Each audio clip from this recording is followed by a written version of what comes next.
Randy Smith is a senator in West Virginia, and he has a bill based on an idea he has on how we can deal with the problem of people breaking the law when it comes to drugs. He wants them to voluntarily sterilize themselves in exchange for shorter sentences. That is literally what he wants to do. He thinks it's an amazing idea. He says, if you want to lessen your prison sentence, if you're a man, you can get a vasectomy, so you can't produce anymore. If you're a woman, then you get your tubes tied so you don't bring any more drug babies into the system. That's the thing that he said, this actual elected person. Now he says, now you don't have to. If you don't, you're going to jail for a very long time.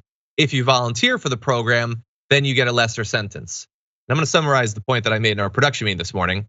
That doesn't make it in any way better. You could say, you're in prison for assaulting someone. You know how it's gonna be harder for you to assault someone when you get out? Without feet. So if you voluntarily have your feet amputated, then you have a lesser sentence. You don't have to, but if you don't, you're going for a long time. That is every bit as unethical. Putting pressure on people who have struggled with drug issues to be unable for the rest of their life potentially to reproduce in exchange for a little bit less pressure on the boot on your neck is disgusting. People are saying, that this sort of seems like a little bit like related to eugenics. No, it's like explicitly eugenics. That's what this is. It's not the first time in our American judicial system or in our criminal justice system that people have been encouraged or forced into sterilization.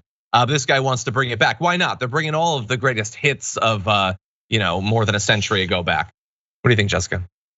Yeah, I'm not sure there's evidence that drug use is hereditary. There is evidence, right, that addiction can run in a family. My take on this is the same as it is on basically any story we cover, which is that economic inequality is of course the main issue at play here. And it's that people are numbing how they feel about living a life in America under capitalism. When you have to sell your labor to someone else to survive, just to exist, to have food, to have a house, and you don't even really get to choose what kind of work you do. You take the jobs that you can get and you do the best you can. It's not a big free choice. You're not really deciding your own destiny. That's a really stressful life to live. And many people use drugs to relieve themselves from some of that stress and pain and escape a tiny bit. So in the face of the decline of capitalism in our society, they're like, how about we try eugenics? How about we try fascism? Instead of building a better society, it always ends up, let's do fascism instead. 100%.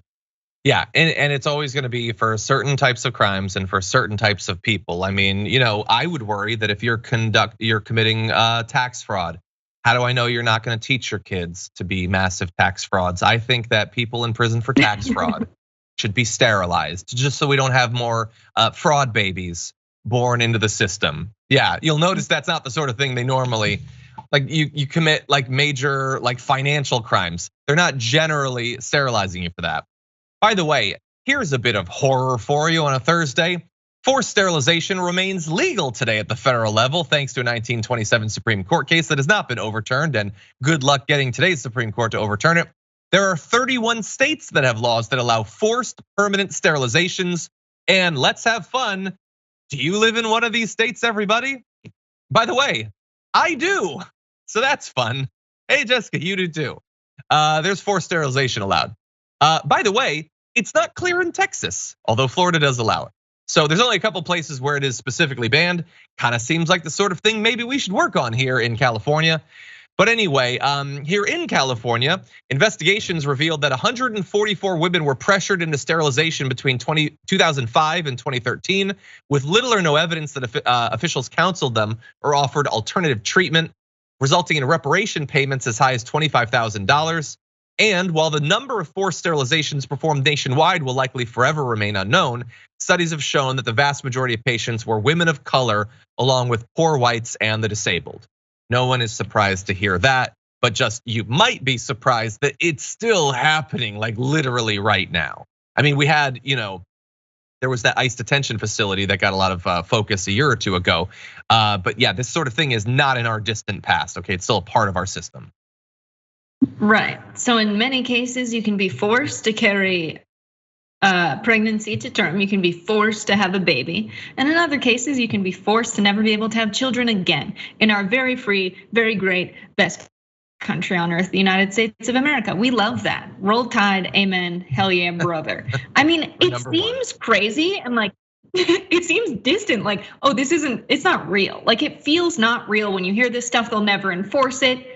But it happens all the time. And the fact that mainstream media isn't covering stuff like this is the biggest problem of our time. Because like John said, and I always remind people of John saying this, John doesn't remember saying this, but the decline of democracy and democracy falling apart is gonna be a slow process. They will slowly take away your rights. It's not gonna be this big cataclysmic event where everybody's in the streets. It happens very slowly.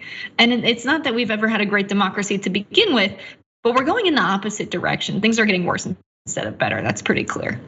Yeah, that's smart. The guy who came up with that is a smart guy. Anyway, no, thank you. But yeah, I'm sure many have echoed the same thoughts. Yes, so we need to be vigilant, and we don't just need to be vigilant under Republican presidents and Republican legislatures. After all, California's got a lot of horrible laws on the books, and Democrats have been largely in charge of that for quite a while.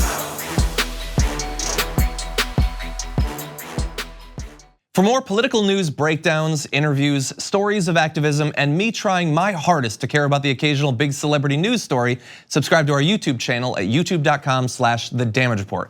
And you can ring the bell wherever it is so you don't miss anything.